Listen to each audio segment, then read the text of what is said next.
So friend good morning. আজ হচ্ছে আমাদের সেকেন্ড ব্লগ। আর এই যে বাড়িটা দেখছো এটা হচ্ছে আমরা ছিলাম, তো এটা হোটেল। আর এই হচ্ছে আমাদের বাইক। আজ একটা নেক্সট টিভি মানে ফার্স্ট মন্দিরে দর্শন করতে যাবো ফার্স্ট।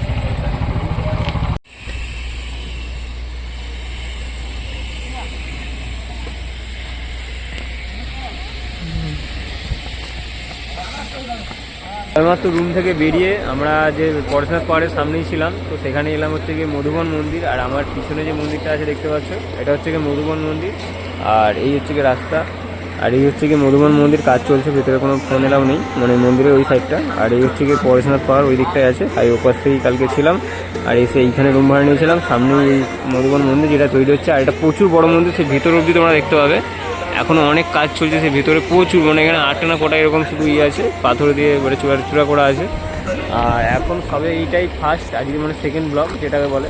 তো এর আজকে হচ্ছে কোথায় ব্যাপার ঠিক নেই, আজকে ফার্স্ট হচ্ছে কি এটা ভ্রমণ করলাম। তারপর এখন অনেকটা রাস্তা বাকি আছে। হাই আমাদের গাড়ি সেপাশের দিকে আছে, তো দেখা যায় এখান থেকে কতটা যেতে পারি। প্রচুর মুখে সূর্যের তাপ লাগছে, ওই জন্য কোনো কথা বলতে পারছি না সেরকম। আর এ পাশটা আজকে মধুবন মন্দিরটা আমি মানে ইউটিউবে দেখেছিলাম যে কাজ হচ্ছে, গেলে হয়তো এটা ভিজিট করতে পারবো না ভেবেছিলাম, কিন্তু এখনও কাজ হচ্ছে চারদিকে। যেহেতু এ পাশটা ঘেরা আছে, এই পাশটা লোক ঢুকতে দিচ্ছে না, দু একজন যাচ্ছে মানে জাস্ট দেখে আসছে। কোনো ফটো তুলতে এলাও নেই, মানে ফটো কোনো এলাও নেই, ফাইন আছে। তো তার জন্য মোটামুটি দেখা যাক আজকে কতটা কি যেতে পারি। আর তোমরা ব্লগটা কন্টিনিউ দেখতে থাকো।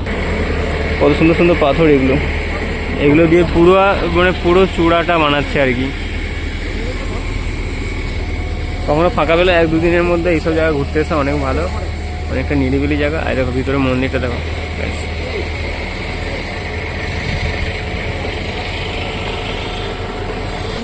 এই যে এদিকটা দেখো কত সুন্দর লাগছে। ওয়াও।